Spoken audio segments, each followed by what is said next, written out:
everybody. My name is Samuel Tomatz, and today I'm joined by Phil Capshaw. Welcome to Perspectives.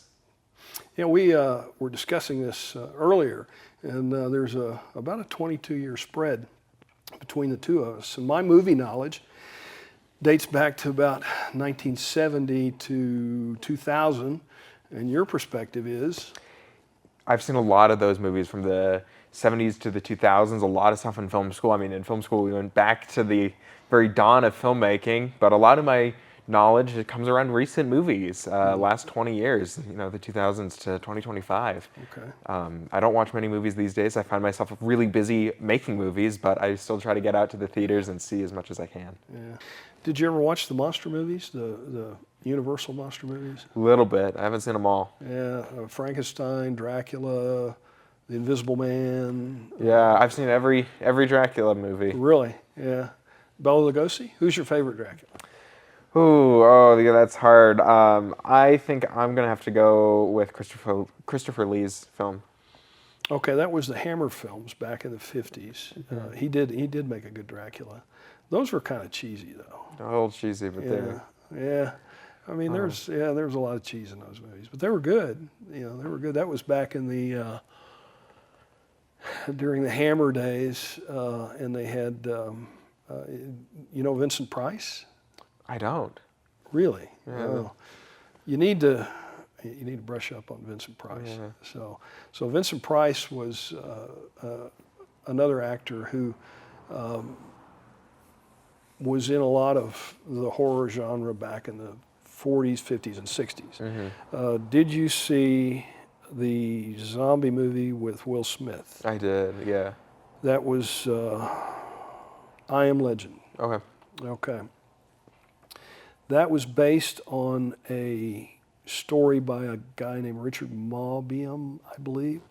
So it was actually a remake of a movie with Charlton Heston called The Omega Man. Okay. Okay, that was back in the 70s. And the Omega Man was a remake of a Vincent Price movie called Last Man on Earth. Wow, okay. So it's third generation movie. And Last Man on Earth was a zombie movie, zombie apocalypse movie, and he was the only one still alive. You know? Wow. And the Omega Man, out of those three, the Omega Man's probably my favorite because I'm a Charlton Heston fan, but also the storyline made a lot of sense. You know, because supposedly he had an antibody that prevented him from turning into one of these zombies. Oh, interesting. Okay. And I've heard rumor that they're going to make a sequel to I Am Legend, and they're bringing Will Smith back, even though somehow he died in the movie. Is that a sequel you want to see? I don't know, really. You know, it depends on how it's done, you know, and whether or not they bring him back, you know, or how they bring him back. You know, that's always the key. You know, a lot of times they'll bring back a character after he's been killed, you know, or they'll do crazy things like, oh, it's his twin brother, or you know, he didn't really get killed. It just looked like he got killed. He really got injured, you know, something like that. And so it's, you know, it depends. But anyway, Vincent Price was a very famous actor who did a lot of Hammer films, a lot of the Edgar Allan Poe, the ones that Hammer made into movies, Vincent Price was in. And he had a long storied career too, just like Christopher Lee. And I actually had the pleasure of seeing Vincent Price in concert, so to speak. Oh, wow. How was that? It was really, really interesting. I was in high school, I'll never forget, because I was a speech drama nerd in high school. And Vincent Price came to town doing a one-man show. Okay. And he read Edgar Allan Poe. Oh, wow. You know, he read, you know, poetry, and he read from Poe's books, you know. And it was really cool because he, you know, that was in the late 70s, late 70s. So he had the Philharmonic Orchestra with him, I don't think we had a Philharmonic orchestra. It was it was the local orchestra of the city, you know, and so they were playing all this creepy music, and on stage they had a fog machine, you know, so this fog was pouring out, you know, and it came out over the stage, and in walks Vincent Price, who was, I want to say he was, and again fact check, I want to say he was 6'2", 6'1", 6'2", he's a tall guy, you know. So he had a commanding presence on stage, and he comes out and he starts to read The Raven. Oh, you know, and it was a phenomenal show, just and his voice, you know, and you've seen, I'll get you here because you've seen Michael Jackson's Thriller. Yeah, many times. The narrator for the Thriller is Vincent Price. Really? That's him. Huh. Yeah, yeah. Same voice. That's his voice, and he was, when I was growing up, he was famous. His voice, you know, and he was really famous. But the interesting thing about Thriller is that they offered Vincent Price a percentage of the royalties to the song, or $20,000, I think it was. It was some ridiculous low amount, really, compared to it. He took the money. He took the $20,000. Oh, wow. If he'd have taken a percentage of Thriller, he'd have been, well, I mean, he was rich, but I mean, he'd have been a multi-millionaire just off that one song. Yeah, you should have just taken that. Yeah. That royalties. You know, and there's a lot of stories like that where people miss the boat and they go for the quick money rather than the long term. But and he didn't regret it. You know, if you watch old interviews of him, he didn't regret it. He was happy, you know, with what he made off of it, and moved on. And interestingly enough, there's a connection because we're here in Albuquerque, New Mexico, and I don't know if his son is still alive or not, but he had a son, I want to say a son and a daughter. Anyway, his son wrote for the Albuquerque Journal. Really? Yeah. Wow, so there's a lot of connections here. Yeah, so there's a connection here to Vincent Price, yeah. Huh. Yeah. And he was big into art and cooking. Okay. He liked cooking. His son or? No, Vincent Price was, you know. From what little I've researched about him, those were two of his hobbies. Okay. You know, it was artwork and fine artwork, and fine dining, fine cooking. Wow. But yeah, he was a great actor. Okay. And along the lines of Christopher Lee, you had Christopher Lee, Boris Karloff, Vincent Price, and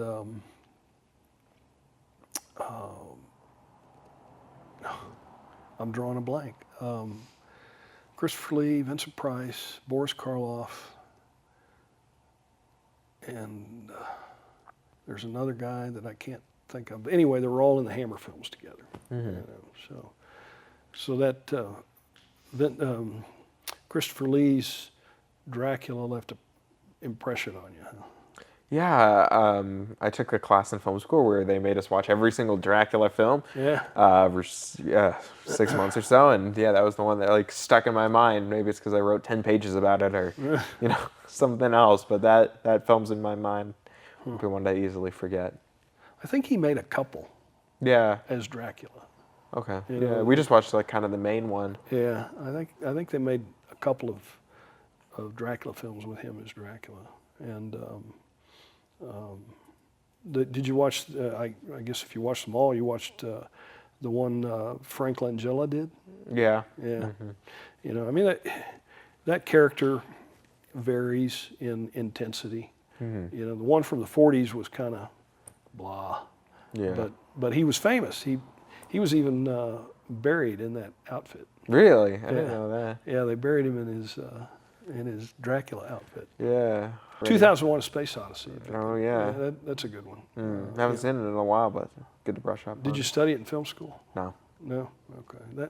I'm surprised because you know that one is so classic. 2001 is so classic. My experience with film school was very much that you only watched kind of obscure films. You never saw anything that was wildly mainstream. Really? You saw I took 6 or 7 history courses, which were courses where you watch films and wrote about them. It was generally 1 or 2 films a week, and you saw really obscure films. I never saw Godfather or Space Odyssey or any of these films in film schools. They had to be personally chased down. Yeah. I took some really obscure classes like, vampire cinema or apocalyptic cinema, and you watch these, popular films and good films, but nothing that was huge mainstream. And like the mainstream ones were like Film History 1 and 2, and one covered up until World War II, and the other one covered World War II up until present. And it was these obscure films from Japan and Asia and all this other stuff, but we never saw huge things. There was offered classes of specific directors, like you could take a Hitchcock class, but I never ended up doing that. And some of my classes were these like really odd independent films you'd never heard of, that were these art pieces that were mostly kind of, in my mind, not great cinema. And it was kind of wild that you went to film school and you got a whole degree, and then you've never seen some of these huge films in those programs. And I don't know if they just kind of expected you to watch them and have that understanding outside of school, or if they were like, oh yeah, we're going to teach you kind of these artsy films that you need to know to have an understanding of it. But yeah. Wow. That's interesting that they wouldn't have you watch mainstream, because there's so much out there and so many different genres out there that to watch some of the obscure stuff is kind of odd. Yeah. So what, you said sci-fi was your favorite genre?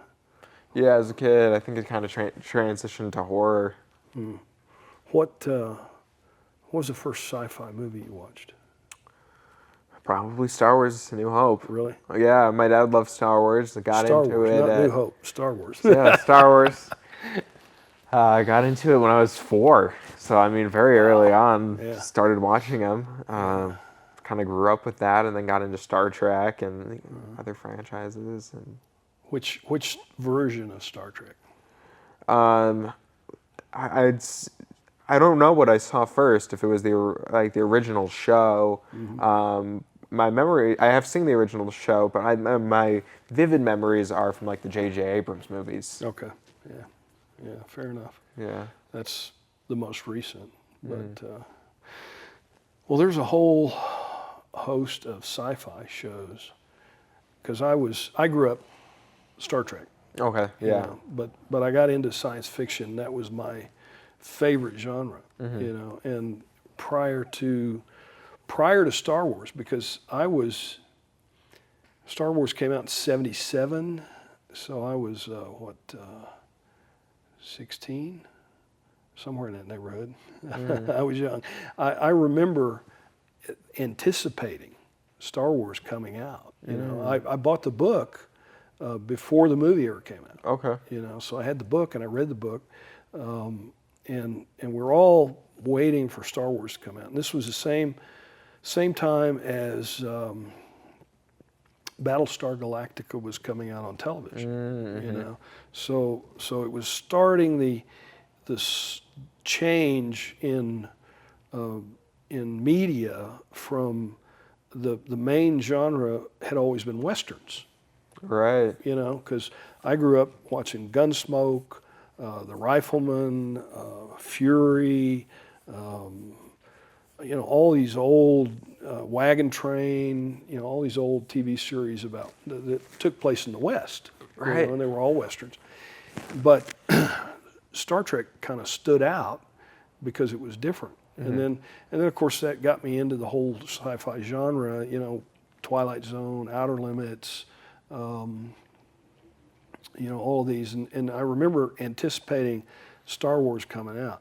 But prior to Star Wars, there was a show called Silent Running, a movie called Silent Running. Okay. And I'm surprised they don't require that in film school. It was Bruce Dern played the lead. Probably you might know his daughter. What's her name? Laura Dern? Yeah. Yeah. Okay. Anyway, Bruce Dern. He's famous because he was in the movie The Cowboys. Okay. With John Wayne. Did you see that movie? No, I have not. Okay. Should be required in film school. Yeah, it should be required in film school. So Bruce Dern is famous because he shoots John Wayne in the back. Okay. He was the bad guy. Oh wow. And and he shoots him and he kills him. It was one of the few movies that John Wayne ever died in. You know, he didn't die in his movies you know, ordinarily, but in this movie he was killed, shot and killed, and Bruce Dern killed him. And so Bruce Dern was kind of famous for that. And I remember there was an article I was reading that he was talking to John Wayne on the set, you know, and John Wayne said, he told him, he said, you know, people are going to hate you. You know, and he was right. He got death threats. He got, you know, hate mail, all this kind of stuff because he shot John Wayne in the back. You know, it's just something that hadn't been done. Right. But he was Bruce Dern is a phenomenal actor, and he's done some recent stuff. You know, he's a lot older now than he was back in those days. But he did a movie called Silent Running. And it was about, you know, the premise is that he's kind of the keeper of this spaceship that's traveling in space. And I forget what happens. Something happens to the Earth, and the Earth gets decimated. And he's on this ship, and it's got like these 3 domes, and these domes on it house plants from Earth. You know, they're like giant forests. Okay. And grass and all this stuff. And then he's got these 3 robots with him that help him take care of the ship, you know, and the mechanics of the ship. Huey, Dewey, and Louie. Okay. Are the 3 robots. Yeah. You know, and so the interesting thing about that, because I was into studying special effects and all that kind of stuff, that was all done with practical effects, you know, because it was before green screens and all this stuff. The robots were only like this tall. Wow. And they actually had people inside. They were paraplegics. Okay. So there were guys that, you know, had no legs, and they're controlling them with their arms, you know, and they kind of waddled when they walked, you know. So it's a film worth watching just from the perspective of it's like a one-man show because it's the actor, you know, Bruce Dern, and his interactions with these robots and the small spaceship that, I mean, I say small, it's a big spaceship because it's got the forests and the plants and all that stuff on it.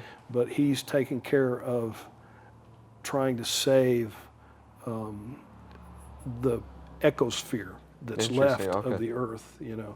And I can't remember the whole premise of the film, but he's trying to get it to another planet maybe that they want to, you know, terraform or something like that. Right. But he's the only person on this ship. I think it's interesting because I grew up not with Westerns, but with superhero films. I mean, that was a huge thing. Every year you're getting a couple superhero films. You're constantly growing up with that. And that was like, I feel like that replaced the Western for my generation.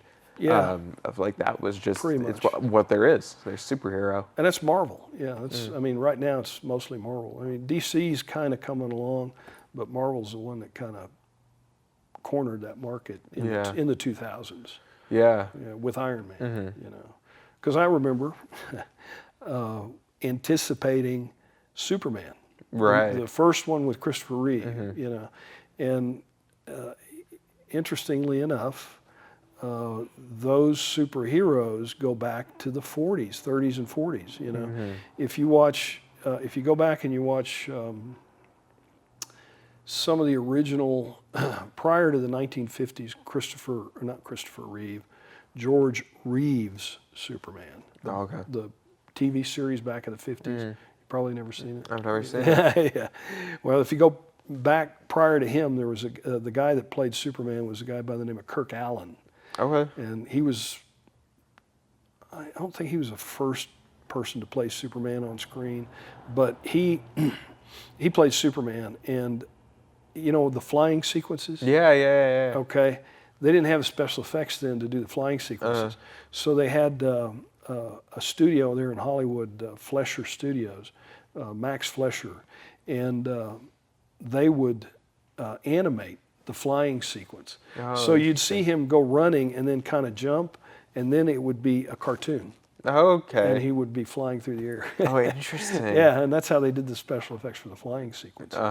And then in the 50s, when they did the flying sequences with George Reeves on the TV show, he was kind of athletic, and he would have a springboard, and he'd jump out a window. Okay. He'd hit the springboard and he'd jump out a window, and then they would put him on a green screen and a flat board, and he'd be doing this, and they'd have a fan going, to blow his cape behind him. And then when you fast forward to the 70s, when Christopher Reeve became Superman, interesting because you had George Reeves and you had Christopher Reeve, similar names playing Superman. But when they did the Christopher Reeve Superman, you had him with, you don't see the wires, but they actually looked like he was flying. So that was an interesting effect, how they came up with that special effect. Yeah, it's really interesting to me to think of how superhero films kind of have changed over time, especially like the original Batman movie, the first movie. I mean, I remember seeing that and just, comparing that to the new Batman movies where it's so dark and gritty now, and it's such a thing. And then you watch that and it's complete comedy. Yeah. It's just so interesting to see how they have kind of shifted into this really like serious tone. And, every film has its kind of difference, but yeah, it's just really interesting to me. I remember anticipating, waiting for that first Batman movie to come out, and with Michael Keaton. And to me, Michael Keaton was a comedian. He was on, he did comedy movies, kind of some romantic comedies. Right. And then they cast him as Batman. And there were so many people that were upset about it, and including me. I was kind of taken aback by the fact that they cast him as Batman. But it turned out that he was pretty good at it. That very first one that Tim Burton did. Yeah. Yeah, that was like, okay, he made a pretty good Batman. He's kind of psychotic, which is kind of Batman. He's kind of psychotic, but any billionaire whose parents gets killed like that, I can see a troubled past, Yeah. Do you feel like superhero movies are going to go the way of the Western at some point and some other genre is going to take over? Or do you think that they're still going to stay in mainstream for a while? I think they're here with us for a while, but I do think that the pendulum will swing back. We'll probably see Westerns come back. I mean, every now and then, Kevin Costner brings back to mind. They're doing the modern Westerns now with Yellowstone and things like that. So that's kind of an updated version of the Western that I grew up with. The drama and the behind all that. Gunsmoke, Bonanza. Those were the big Westerns of the day. Now you got Yellowstone. So I think eventually you'll see a decline in superhero movies and an increase in another genre, maybe not Western, but something else, something else will come in and kind of fill that void that the superhero genre, once it kind of calms down a little bit, will placate. But, Marvel and Disney are going to be around a long time. Yeah, I'm interested to know because I feel like online you constantly hear people talk about like superhero fatigue and fatigue of the movies and stuff like that. Like if they either kind of evolve and try to work around that and try to bring lessen the fatigue, or if they just we got another 10 or 15 years of them, people getting tired of them, they'll just kind of die off, and then some other genre will pique people's interest and people will just kind of chase after that. Yeah, I mean, like I said, the pendulum swings back and forth. Spy thrillers come in and they go. Westerns come and they go. Superhero movies will come and they'll go, and something else will take its place. Horror is kind of a different field. It's always been there in the background, kind of. Yeah. It's sometimes more successful than others. And every now and then some, like Halloween, struck a chord. With a lot of people, and they really enjoy that thrill of being scared. And Texas Chainsaw Massacre, that was a frightening movie for me to see. Right. When I was a kid, I was like, this is terrifying. But yeah, you're right. Superhero fatigue will eventually catch up. But yeah, I guess only time will really tell what ends up happening. But yeah, history repeats itself. That's the one guarantee we have. Yeah. And Hollywood repeats itself. Yes, it does.